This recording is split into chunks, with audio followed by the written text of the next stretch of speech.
hari lahir Pancasila. Pancasila dalam tindakan melalui gotong royong menuju Indonesia maju. Halo teman, assalamualaikum warahmatullahi wabarakatuh. Selamat berjumpa kembali di my channel Simulasi CAP Official. Pada kesempatan ini kita akan membahas persiapan SKB untuk formasi Kemenkumham.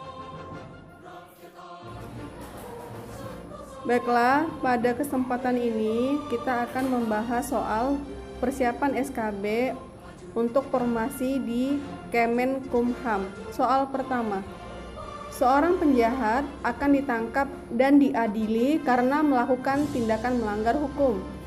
Pernyataan tersebut merupakan jenis tindakan sosial A. Modern, B. Tradisional, C. Efektual, D. Word-rasional, E. Rasional. Jawabannya adalah D. Word-rasional. Kita lihat pembahasannya. Word-rasional, Weber membagi tindakan sosial menjadi 4 tipe. Yang pertama, rasional adalah tindakan sosial yang ditujukan untuk mencapai semaksimal mungkin dengan menggunakan dana serta daya seminimal mungkin. Sementara untuk word rasional adalah tindakan sosial yang rasional tetapi didasarkan pada nilai-nilai tertentu. Sementara efektual adalah tindakan sosial yang didorong oleh sifat emosional. Tradisional adalah tindakan sosial yang berorientasi pada tradisi atau masa lalu, biasanya secara turun-temurun. Baiklah, kita lanjutkan soal nomor 2. Proses pembinaan narapidana dan anak yang dilaksanakan dengan membaurkan narapidana dan anak dalam kehidupan masyarakat merupakan arti dari A. Independensi, B. Akulturasi, C. Asimilasi, D. Integrasi, E. Amnesti. Jawabannya adalah C. Asimilasi.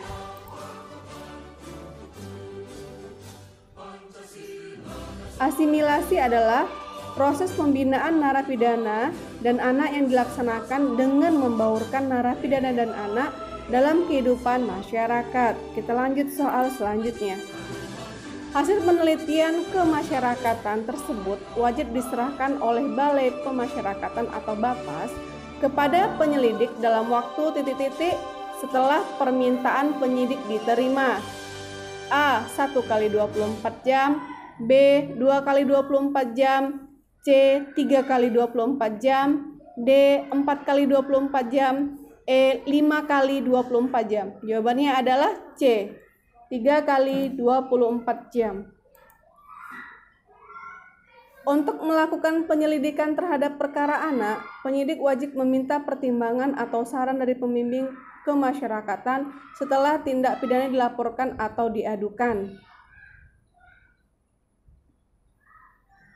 Hasil penelitian masyarakat wajib diserahkan oleh Balai Pemasyarakatan atau BAPAS kepada penyelidik dalam waktu 3 kali 24 jam setelah permintaan penyidik diterima. Kita lanjut soal selanjutnya. Kesepakatan diversi dilakukan penyidik atas rekomendasi PK dan ditetapkan paling lama A. 1 bulan, B. 2 bulan, C. 3 bulan, D. 6 bulan, E. 12 bulan. Jawabannya adalah C. 3 bulan. Dalam kesepakatan diversi sebagaimana dimaksud dalam pasal 6 ayat 3 dan pasal 7 ayat 4 Peraturan Pemerintah Republik Indonesia nomor 65 tahun 2015 mensyaratkan pembayaran ganti kerugian atau pengembalian pada keadaan semula. Kesepakatan diversi dilakukan dalam jangka waktu yang telah disepakati dalam diversi, namun tidak boleh melebihi dari 3 bulan. Kita lanjut soal selanjutnya. Direktorat Jenderal Pemasyarakatan Kementerian Hukum dan HAM, Ditjenpas Kemenkumham, bertekad mempercepat implementasi Peraturan Menteri Hukum dan HAM Nomor 35 Tahun 2018 dengan revitalisasi penyelenggaraan pemasyarakatan. Revitalisasi meliputi A. Pelayanan tahanan, B. Benda sitaan, C. Pembinaan klien. D. Pengelolaan barang rampasan. E. Benar semua. Jawabannya adalah E.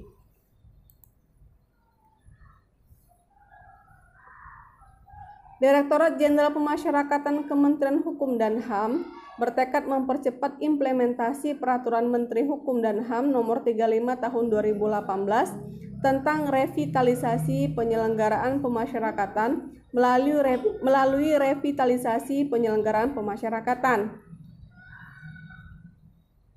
Revitalisasi penyelenggaraan pemasyarakatan atau upaya mengoptimalkan penyelenggaraan pemasyarakatan sebagai bentuk perlakuan terhadap tahanan, narapidana, dan klien, serta perlindungan atas hak kepemilikan terhadap barang bukti. Revitalisasi meliputi pelayanan tahanan, pembinaan narapidana, pembinaan klien, dan pengelolaan barang rampasan dan benda sitaan. Kita lanjut soal selanjutnya. Dalam melaksanakan tugas dan wewenangnya, jaksa menerapkan doktrin A. Sabta Satya Adiaksa, B. Sabta Krama Adiaksa, C. Trisatya Adiaksa, D. Trikrama Adiaksa, E. Tridharma Adiaksa. Jawabannya adalah D. Trikrama Adiaksa. Adapun pengertian doktrin Trikrama Adiaksa yaitu yang pertama satya. Satya berarti kesetiaan, adi berarti kesempurnaan, wijaksana berarti bijaksana. Baiklah, kita lanjut soal selanjutnya. Apabila dalam pengajuan kredit, penanggung tidak dapat menuntut supaya barang milik debitur lebih dulu disita dan dijual untuk melunasi utangnya apabila A. Jika debitur dalam keadaan pailit, B. Jika dalam hal penggunaan yang diperintahkan oleh hakim, C. Jika debitur tidak dapat mengajukan suatu tangkisan yang hanya mengenai dirinya sendiri secara pribadi, D. Bila ia belum mengikat dirinya bersama-sama dengan debitur secara tanggung-menanggung, E. Bila ia belum melepaskan hak istimewanya untuk menuntut barang-barang debitur lebih dahulu disita dan dijual. Jadi jawabannya adalah A. Jika debitur dalam keadaan pailit.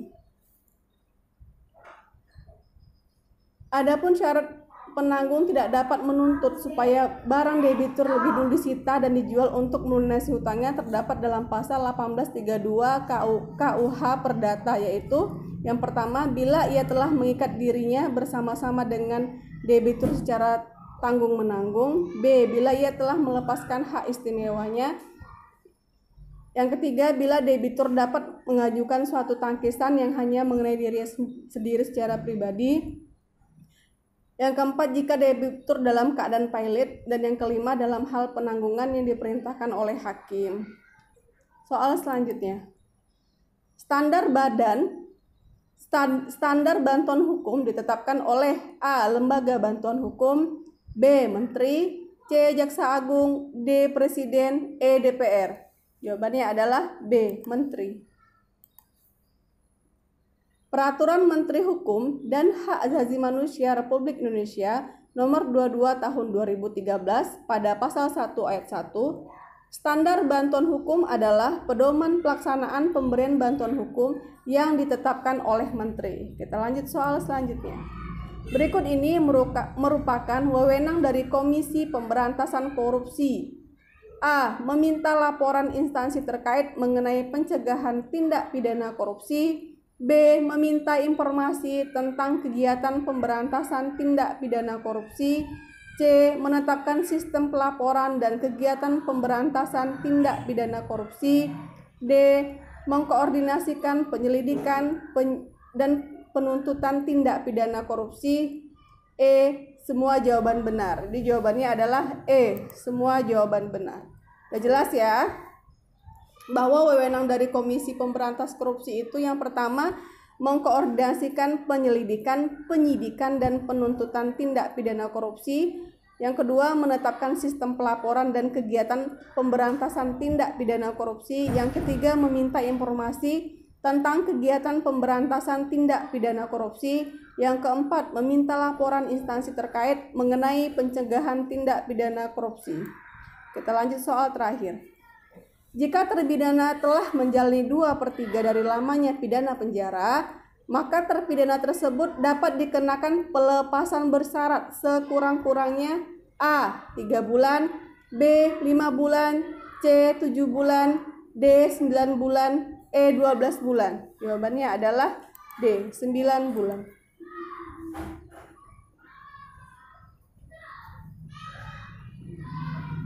Di mana dalam pasal 82 sampai pasal 88 Permenkumham nomor 3 tahun 2018 tentang syarat dan tata cara pemberian remisi, asimilasi, cuti mengunjungi keluarga, pembebasan bersyarat, cuti menjelang bebas dan cuti bersyarat, pada poin 2 disebutkan berkelakuan baik selama menjalani pidana paling singkat 9 bulan terakhir dihitung sebelum tanggal 2/3 pada masa pidana. Demikianlah pembahasan soal kita pada kali ini. Terima kasih telah menyaksikan. Assalamualaikum warahmatullahi wabarakatuh.